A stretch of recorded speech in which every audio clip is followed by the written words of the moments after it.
Imagine standing on a quiet Japanese beach. The air is still, the waves gentle, until the horizon suddenly darkens, not from clouds, but from hundreds of ships, each one packed with soldiers from the most feared empire the world had ever known. The Mongols. On shore, waiting for them, are just 80 samurai. 80 men against 20,000 invaders. It sounds like suicide. It sounds impossible. And yet, this hopeless battle would ignite a legend, one that changed the fate of Japan and echoed through centuries as a story of honor, sacrifice, and defiance. How could so few warriors stand against such overwhelming power? Let's uncover the untold story of the samurai of Tsushima. The year is 1274. Across the vast steppes of Asia, an empire unlike any the world had ever seen is at its height. The Mongol Empire, forged by Genghis Khan, now ruled by his grandson Kublai Khan, stretches from the Pacific Ocean all the way to the edges of Europe. Kublai Khan is no ordinary ruler. From his grand court in Xanadu, he commands a military machine built on discipline, speed, and terror. His armies combine horse archers, Chinese infantry, Korean sailors, and siege engineers who fight with perfect coordination. They wield weapons the Japanese have never seen before, gunpowder bombs that shatter formations with fire and thunder. But for Kublai, conquest is not just about strategy, it is destiny. The Mongols believe heaven itself has decreed that the entire world must submit. Those who do not are rebels, to be crushed without mercy. And there, across the sea, gleaming like a prize on the horizon, lies Japan, rumored to be a land of gold, a nation proud and defiant, whose rulers have refused to bow. For nearly a decade, Kublai Khan sends envoys demanding Japan's submission.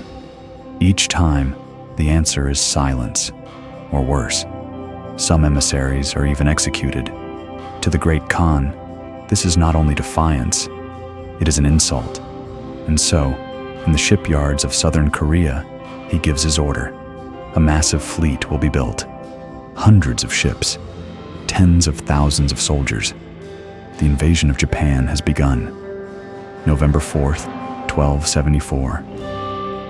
As dawn breaks, fishermen and villagers on Tsushima Island see something terrifying on the horizon. A wall of sails, hundreds of ships. The Mongol armada has arrived. On the island, Governor So Sukekuni rallies his men. But his men are not an army, just about 80 mounted samurai and their retainers. A few hundred souls at most, preparing to face a storm of 20,000 invaders. They know the truth. Reinforcements will not come. Defeat is certain. Yet each warrior sharpens his blade, dons his armor, and some even write their death poems, a final message to family and ancestors. On the morning of November 5th, the Mongols land at Komoda Beach. Tradition says Sukekuni may have tried to negotiate, but the invaders answer not with words, only a sudden volley of arrows. One samurai rides forward, announcing his name, loosing a ceremonial arrow to mark the start of battle as tradition demands. The Mongols laugh, then they cut him down in a hail of arrows before his sword even clears the scabbard. It is in that moment So Sukekuni realizes this is not a duel between warriors. This is a clash of worlds. He gives his final order, a full charge. 80 samurai thunder across the sand into the heart of the Mongol lines.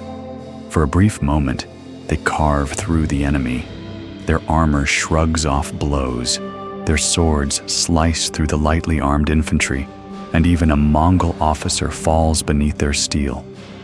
But the tide cannot be held. The Mongols counter with discipline and overwhelming numbers. Arrows rain down in massive volleys, blotting out the sun. Then comes something no samurai has ever seen: the Tetsuho, gunpowder bombs exploding with fire and thunder. Horses rear in terror, men are blinded, ears ring with deafening noise. Still, the samurai fight on. Again and again they charge, their blades flashing, refusing to yield. And at the front, So Sukekuni, 67 years old, leads one last desperate attack before he and his warriors are finally engulfed and cut down. By the end of the day, the sands of Komoda Beach are red with blood. Nearly every defender lies dead. The island of Tsushima is lost, its villages burned, its people slaughtered. But the sacrifice is not in vain, because in the chaos, a few small boats slip away, carrying a single urgent message to the mainland. The invasion has begun. The fall of Tsushima is only the beginning. The Mongol fleet sails onward, striking the island of Iki, then approaching the Japanese mainland. But this time, the samurai are ready. Warned by the sacrifice at Tsushima, they refuse to meet the invaders in open battle. Instead, they raid at night, attacking from small boats, swarming the Mongol ships and setting them ablaze. The Mongols, so used to swift domination, now find themselves stalled. Their massive fleet anchors in Hakata Bay, waiting for supplies, waiting for the moment to strike deeper into Japan. And then, the sky turns. Dark clouds gather. The wind begins to howl. A storm descends on Hakata Bay. The Japanese call it kamikaze, the divine wind. The Mongol ships, built for rivers, not the open sea, are helpless. They smash into each other, break against rocks, splinter under towering waves. Thousands drown in the black waters. The survivors stagger back to the mainland. The great invasion, crushed not by men, but by the fury of the storm. But the story doesn't end there. Kublai Khan, enraged, refuses to accept defeat. In 1281, he launches a second invasion, this time with over 100,000 soldiers, an armada greater than anything the world has ever seen. And once again, as they anchor near Japan, nature intervenes. Another colossal typhoon slams into the fleet. The devastation is even greater. The sea is littered with broken ships and bodies. The might of the Mongol Empire, humbled by wind and waves. To the Japanese, there is no doubt. Their land is protected by the gods themselves. The Mongols will never return. By every military measure, the samurai of Tsushima were defeated. They were outnumbered, overwhelmed, and annihilated. But history remembers them not as victims, rather as heroes. Their sacrifice bought time for Japan to prepare. Their courage shattered the illusion of Mongol invincibility, and their story became a cornerstone of the samurai spirit. Loyalty, honor, and the willingness to fight for something greater than oneself. In the centuries that followed, the divine wind and the last stand at Tsushima wove together into a powerful national myth, a story of a land protected by its gods and defended by warriors of unmatched resolve. It is a paradox, a crushing defeat that became a profound spiritual victory. So how did 80 samurai destroy 20,000 Mongol invaders? Not with their blades, not with victory, but with their spirit. They destroyed the belief that Japan could be easily conquered. They destroyed the aura of Mongol invincibility. And in doing so, they ensured that their nation would endure.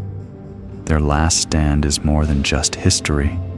It is a reminder that courage can echo through time, that sacrifice can inspire generations, and that even the smallest force can shape the destiny of nations.